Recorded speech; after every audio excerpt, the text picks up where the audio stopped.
여기 세 개 학교처럼 이제 이게 다 되는데 여기 이제 고대, 서울여대, 동국대 이렇게 되어 있는데요. 여기 보시면 모든 과목이라고 돼 있어요. 고대는 모든 과목이라고 돼 있고 서울여대는 교과별 상위 3과목해서 4개 교과에 3과목씩을 보는 거예요. 4개 교과에 3과목씩을 보니까 4 곱하기 3 하니까 12과목만 나오는 거죠.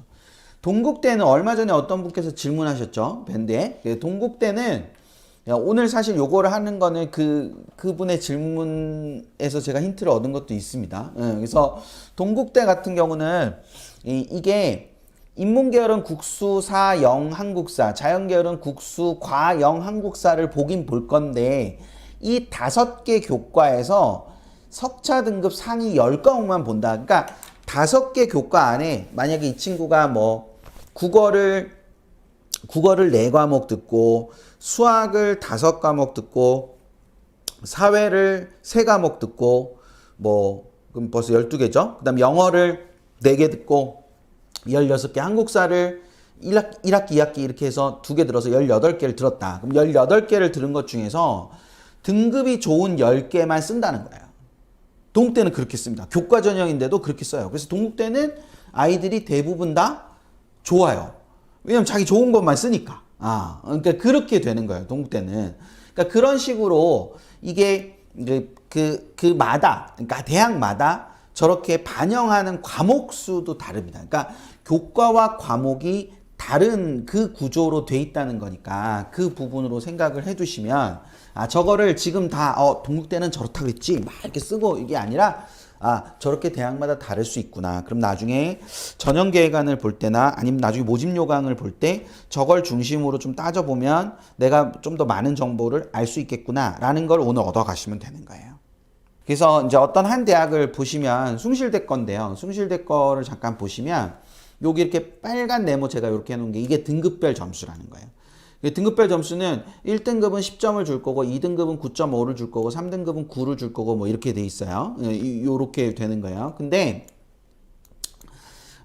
나중에 이제 수시 또 시즌이 되면 또 말씀드리겠지만 오늘 이제 참고로 말씀드리면 요걸 보시고 많은 선배 학부모님들은 경험하셨을 거예요. 그래서 그 많은 선배 학부모님들께서는 경험을 하셨을 텐데 우리 여기 이제 지금 이제 3학년 처음 되시거나 1학년 학부모님들은 잘 모르실 수 있을 텐데 우리가 보통 얘기할 때 1.5등급 이렇게 얘기하잖아요. 그럼 1.5등급이면 1등급과 2등급 사이에 있으니까 9.75점이에요. 이렇게 9.75점이에요. 이렇게 생각하실 수 있잖아요. 아니에요? 다들 그렇게 생각하셨잖아. 그러니까 이게 1등급이 10점이고 2등급이 9.5점이니까 1.5등급은 9.75점인가? 이 중간이니까 이렇게 생각하실 수 있잖아요. 그런데 그렇게 하는 게 아니라 여기에 있잖아요. 해당 석차 등급별 점수에 이게 아니고 이게 아니구나. 제가 오늘 잘못 읽었네 이거를. 그렇게 계산하는 게 아니고 1등급이면 10점, 2등급이면 9.5점을 준 다음에 이걸 다 더해요. 더한 다음에 과목수로 나누거나 여기에다가 이수 단위를 곱한 다음에 이수 단위로 나누거나 하는 거예요. 되셨죠? 그러니까 이게 뭐냐면 1.25등급이다. 또는 이제 뭐 예를 들어서 2.5등급이다. 그러면 9.25점 이렇게 중간값이 되는 게 아니라 이게 2.5등급이 나오는 거에도 등급이 다양하게 있을 수 있지 않습니까? 1등급, 3등급도 있을 수 있고, 뭐 1등급, 3등급, 뭐 1등급 있고 3등급이 있어가지고, 뭐 평균 내면 2등급이지만, 그런 여러 가지 경우의 수가 존재할 수 있단 말이에요. 그래서 그게 1등급인 거에다가 10점을 주고, 과목을 주고, 그 10점을 준 다음에 곱하기 이수 단위. 한 다음에 다 더한 다음에 이수 단위로 나누면 10점 만점에 몇 점 점수가 나온단 말이에요. 그러니까 그 점수를 가지고 나중에 계산을 하는 겁니다. 그건 나중에 다시 또 할 거예요. 대신 오늘 기억하실 거는 이게 평균 등급이라고 해서 이게 중간에 뭐 끼어 들어가는 게 아니라 그냥 1등급인 과목엔 이 점수를 주고 2등급인 과목엔 이 점수를 준 다음에 다 더한 다음에 나누는 것이다. 값을.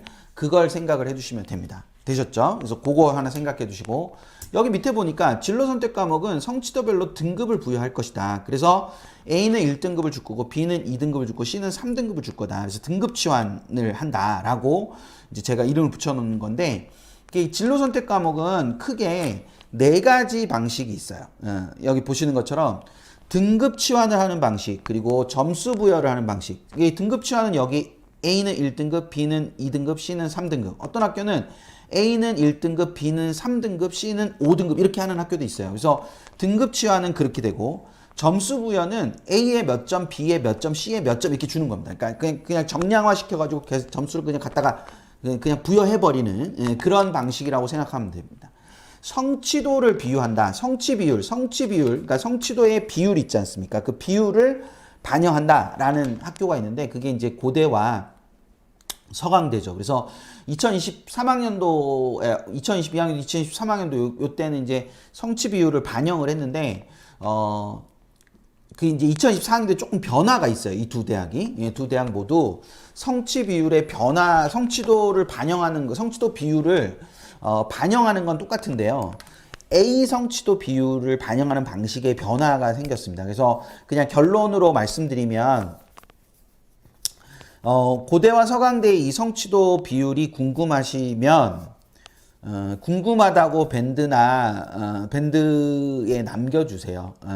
그러면 제가 궁금한 분이 많으시면은 입금해서 한번 다루거나 아니면 영상을 찍어 놓거나 할게요. 그래서 오늘 저희 그 평가 시장님께서 제가 막 급하게 부탁드려가지고 계산을 다 해주셨는데 확실히 변화가 좀 큰 변화가 있더라고요. 그래서 이게 뭐냐면 A를 받아도 성취도 비율에 따라서 아이들 점수가 달랐는데 A를 받으면 근데 이제 고대랑 서강대가 둘 다 이렇게 그 A면 그냥 거의 그 만점에 가까운 점수가 그냥 나오도록 그렇게 바꿨습니다. 둘 다 바꿨으니까 2024학년도에 변화가 생긴다는 거 이제 그거를 생각을 해두시면 될 거예요. 그래서 성취 비율을 반영하는 대학이 있고 뭐 공대처럼 많이 반영하지 않는 경우도 있습니다. 그래서 이게 건대가 또 제가 또 헷갈리는데 지금 그래서 미반영하는 대학도 있습니다. 그러니까 그걸 아예 반영하지 않는 그런 대학도 있으니까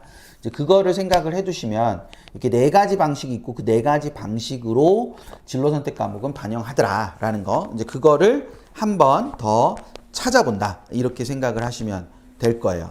되셨죠? 특히 이제 성취 비율을 반영하는 경우는 좀 말들이 많았죠. 왜냐하면 성취 비율이라는 것 자체는 우리가 생각을 하면은 진로 선택 과목의 그 아이들의 학습 부담을 줄여주는 것이 초점인데 그거를 성취 비율을 반영해 버리니까 이렇게 모두가 다 부담인 거죠. 그래서 이제 욕을 많이 먹었었는데 그게 2023학년도에 바꿀 수가 없었어요. 왜냐면 전형계획안에 이미 그게 나와 있으니까. 그래서 2024학년도 전형계획안 나올 때 이제 그거를 좀 바꿔서 나왔으니까 그거를 생각을 해두시면 될 겁니다. 되셨죠? 네.